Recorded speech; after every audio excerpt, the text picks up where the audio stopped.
Malamig ang gabing yun, Miss Anne. Malamig ang hampas ng hangin mula sa karagatan na nasa may kanang bahagi ng paliparan. Pasipol-sipol akong naglalakad. Dala ng kakaibang pakiramdam na naramdaman ko ng gabing yaon. Iba ang gabing iyon, Miss Anne. Iba ang aking pakiramdam.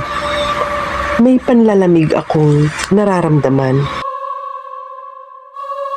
Sa pakiramdam ko ay may nakatingin sa akin. Nagpalinga-linga ako.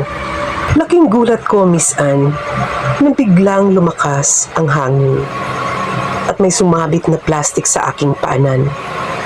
Dumikit iyon na para bang yumakap sa aking binti. Yumuko ako at tinanggal ito. Baliwalang nagpatuloy ako sa paglalakad.